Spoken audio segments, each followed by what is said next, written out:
Darrel has always been a family-first person, a leader. Many times he would say to the older boys, "Don't pick on Lou.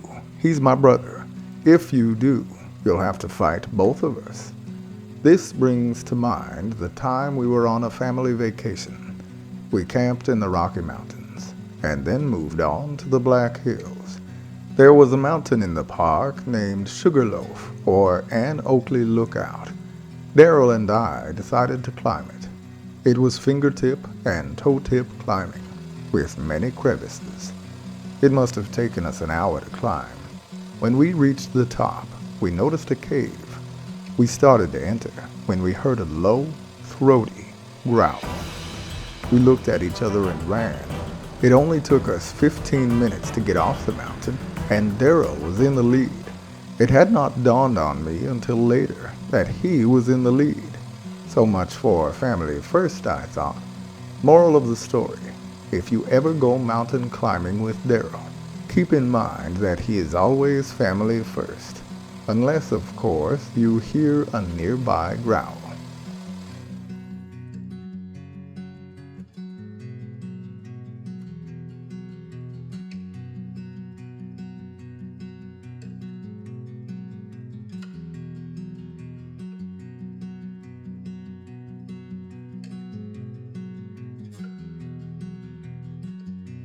So my early memories of Darrel as a young man or as a child were when I would see him down in the basement wearing short pants, ironing his shirts and pants for his week to come.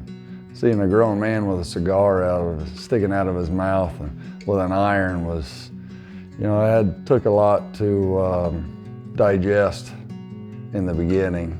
I am the brother of Greg, whom was a classmate of Darrel. And I do remember when Darrel was young, he was in school, but he was working at Safeway grocery store. And our family, of course, was pretty poor. And Darrel was a checker, a clerk. And someone had to go with our mother to the grocery store because she couldn't read or write. So when she came through the line, one of us kids were with her, and Darrel would check things out.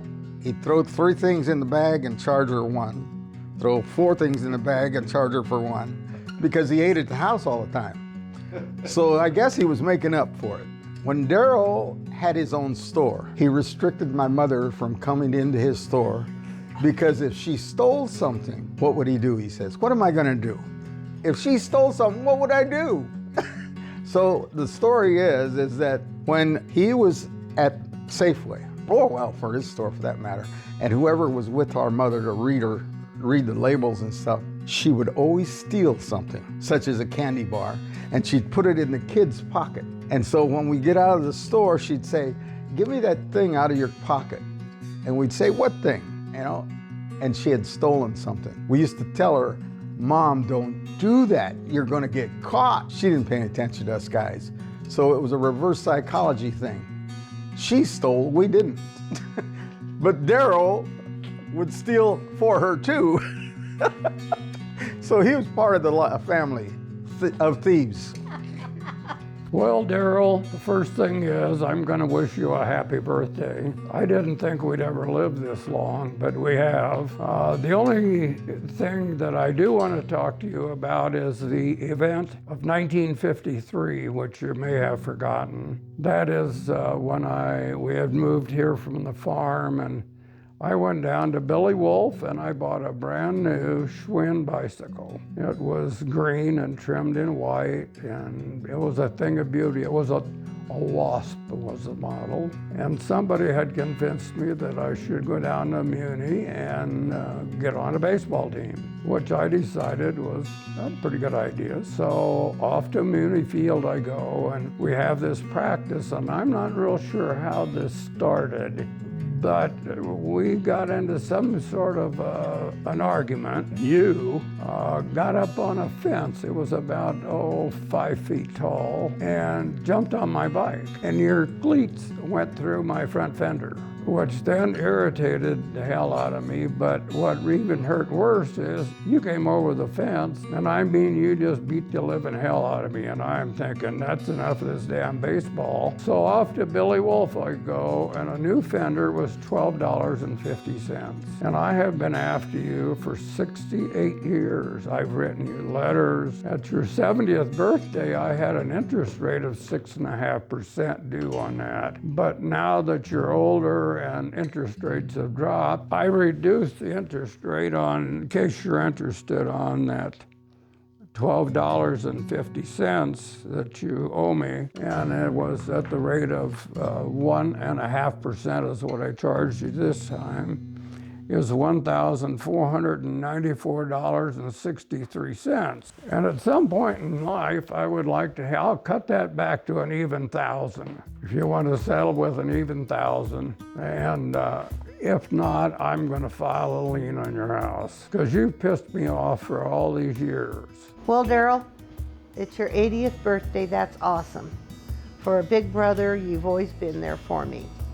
Always been protecting me.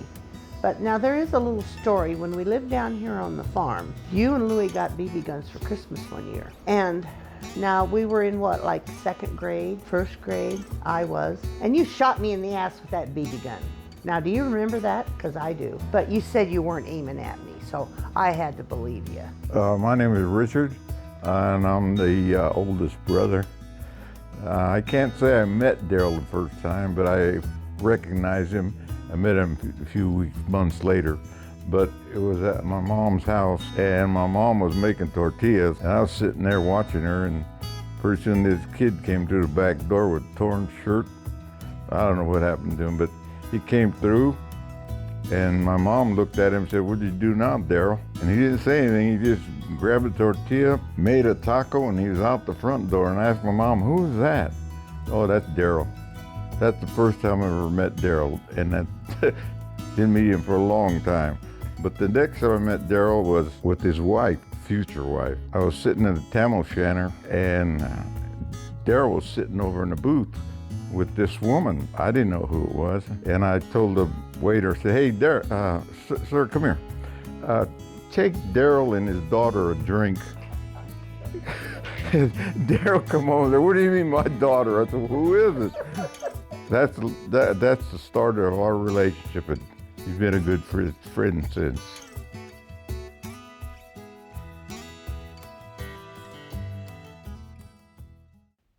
And then my later years, as I was fortunate enough to be involved with him and work under him, I was able to not only gain a lot of experience intellectually, but more of building character and poise, how you would carry yourself in a situation.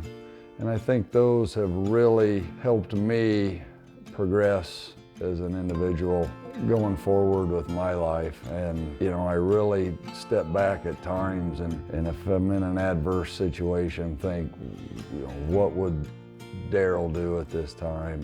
And I've been fortunate enough to only, you know, have 2 careers in my life, and to work with both of my mentors, or 2 of my biggest mentors, has been a blessing. And Darrel's always been somebody that I've revered, as he not only would put you first and foremost, but he was sincere with that.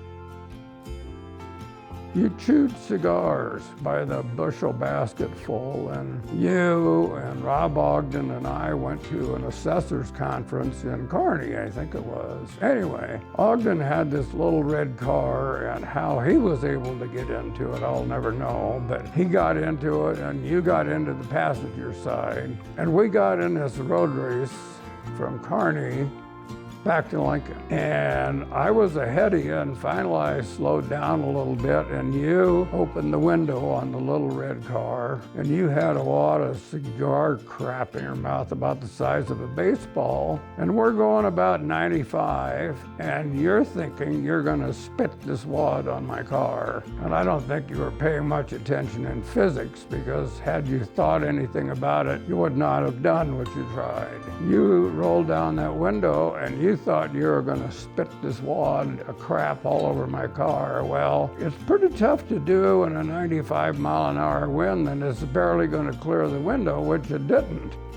And it went down the side of Ogden's car, and I thought it was the funniest thing I ever seen. You just sat there in complete awe, and I decided I'd had enough of this, so I went back up to about 95. I think we drove back 95 to 100 miles an hour with this tobacco stain all over Ogden's little red car. I always knew that my brothers were there for me. Always there if I ever needed anything. And when Marty and I were married and we had both kids, Bobby Williams stopped by Grandma Johns' house, and he gave us a hug, and he says, "Bonnie, did you know that Darrel went around and talked to every male there was and said, 'Keep your hands away from my sister'?" I didn't know that, but I always knew you guys would be there anyway, so thank you so much. Been a fantastic big brother. I really don't have a funny story to tell you other than the fact that Greg and you never let me go with you anywhere, so I don't have anything to say other than I was at the house when you came in the back door, made your tortilla, and immediately walked out the front door going home. I can remember the torn t-shirt and the blood. Tough guy. Some of my fondest memories while working with him were he was a horrible shot with pepper spray. I mean, not only did he miss his target, but he got himself. And to see him struggle to breathe, it was a pretty, well, I was pretty thankful I was there to help him. I can remember when you'd send skinny little Louie out to pick a fight, and as soon as they started attacking Louie, you'd just go over and make it your fight, and you'd just beat the hell out of everybody. Nobody wanted to be around you at all because you were the meanest kid in town. If he even looked at you, you'd attack him. So, but I do want you to know, as a result of 1953, you probably stifled my potential baseball career, because after you jumped on my fender, I never did go back to Muni and play baseball again. So I should also sue you for, well, I'll think of something to sue you for as to why you ruined my baseball career. But other than that, we had a good time together over the years, and I enjoy having you as a friend. If you're still driving all over the world and chewing cigars, don't spit them at people if you're going more than about 5 miles an hour, because at 95, it doesn't go very far. It just barely cleared the window. So I just thought I'd pass that along to you and hope you remember it.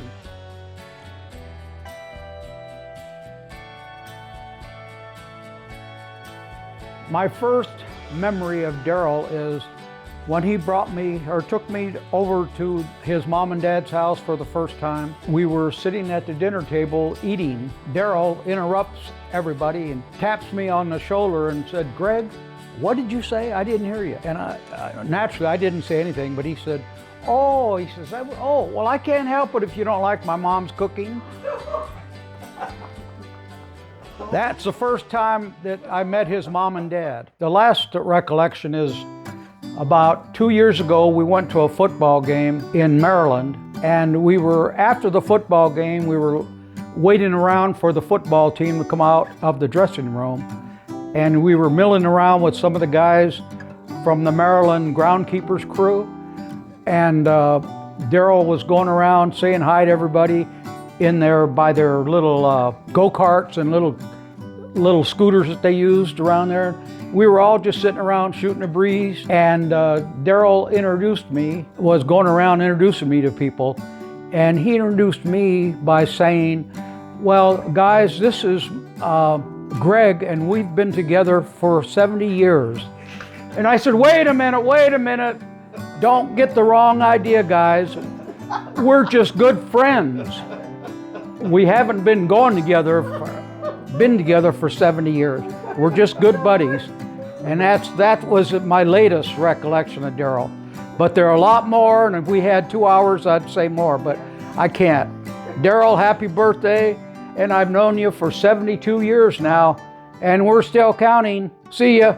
We've also had other times I remember that we had an individual, young man, that he had a new car and he was proud of it. And we stuck a whistler in the exhaust pipe.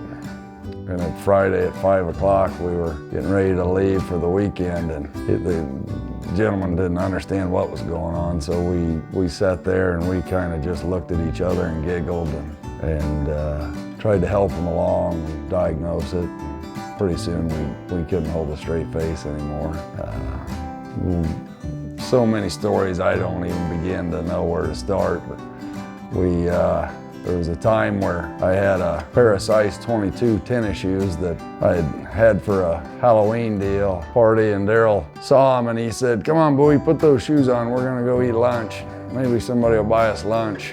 The right person sees you wearing those. And we giggled about that for quite some time. Those are some of my, memories that I remember, the good ones. Obviously, everybody knows their memories, and there's some stories that I won't ever tell, because they stay here with me. I love you, Darrel.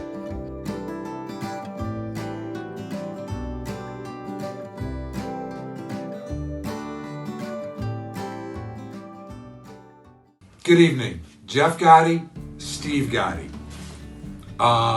Sons of Gail Gotti, who was an acquaintance, an associate, a comrade of Darrel. Dad passed several years ago, but they had a great relationship that went back a whole bunch of years. And one of the things that I remember is that when Dad passed, frankly, Darrel took it as hard as Steve and I did.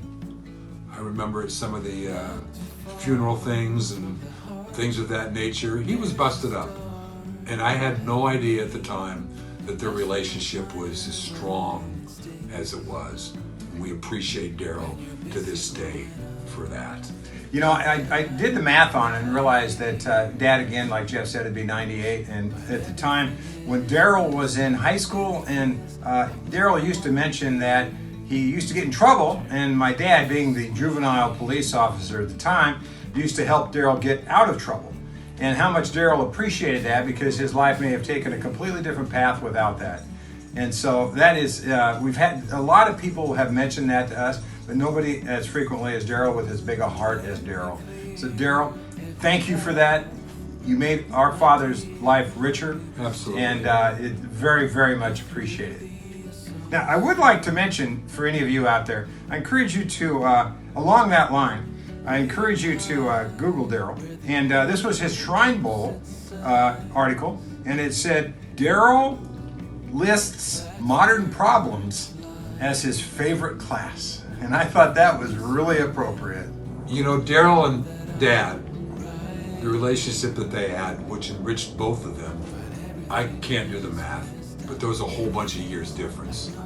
I don't know, 30, 20? Darrel took Dad to Las Vegas a few times. A gentleman who had difficulty walking, somewhat a little obstinate sometimes, but the relationship that they had, it enriched my father's life. And more than I did, and I think Steve would feel the same way about that. And we can never be more grateful to Darrel with his great heart for doing that. Yeah, Darrel, thank you so much. And Jeff and I do want to, we understand that there had to be multiple times when Dad wouldn't tip, and that you would have to go back and give the person that gave you the service the appropriate tip.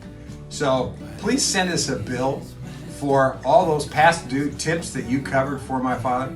there's a real good chance that we'll stiff you just like he did. It's in the blood. Thank you. Yeah. Happy birthday, Darrel. Darrel? Hola, Darrel. Darrel, we understand it's your birthday, probably your 62nd birthday by now. And we're in downtown Vallarta today, and I want to tell you my favorite story that with you guys.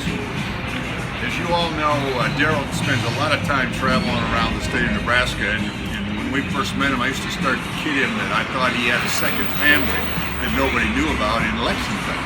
And as the story developed over the years, it was Maria was his wife that nobody knew about in Mexico or in Lexington.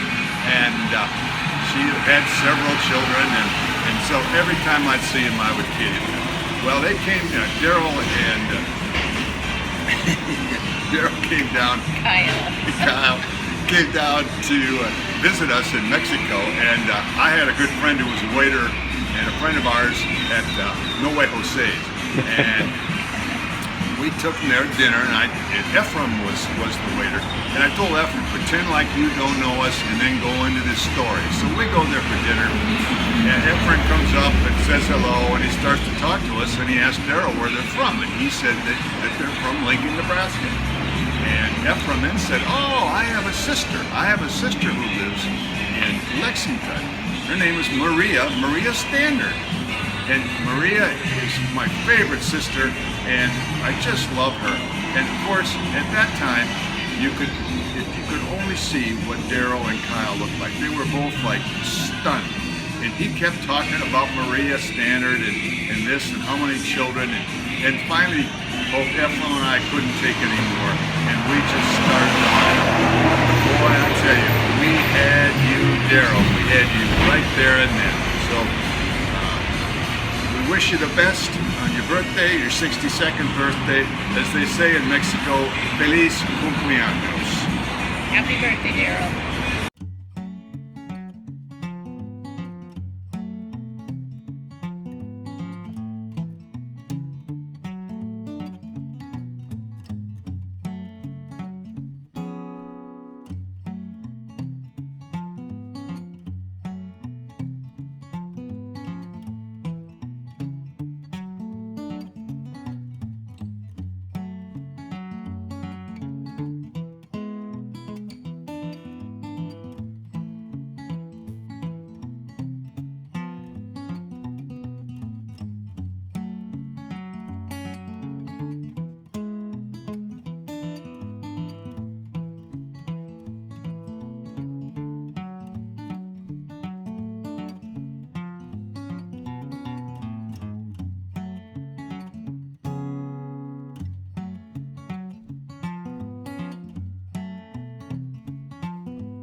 Well, well, well, if it isn't Darrel Stanard. John Lovett's here, or is it Stanard or Stanard? I don't know.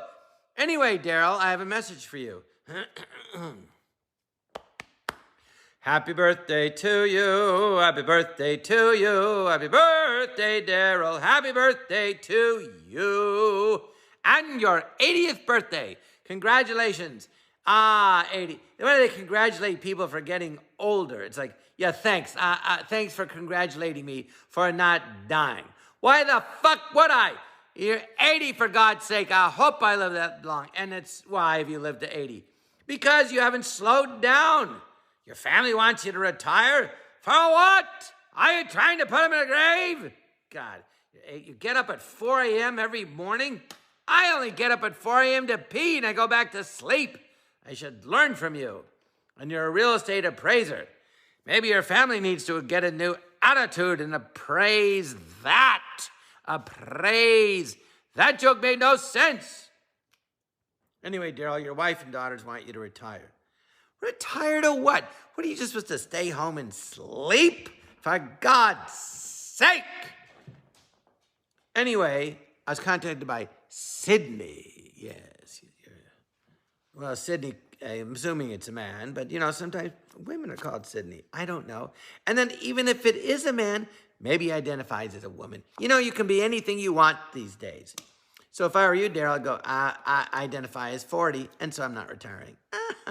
But since they said you were 80, I really think if your family really loves you, they want you to be happy, and they should get you a gift for each year of your life. 80 years, 80 gifts. You're welcome. Happy birthday. Happy birthday, Darrel. Happy 80th birthday, Darrel. You're a fantastic brother, and I hope you have a fantastic time.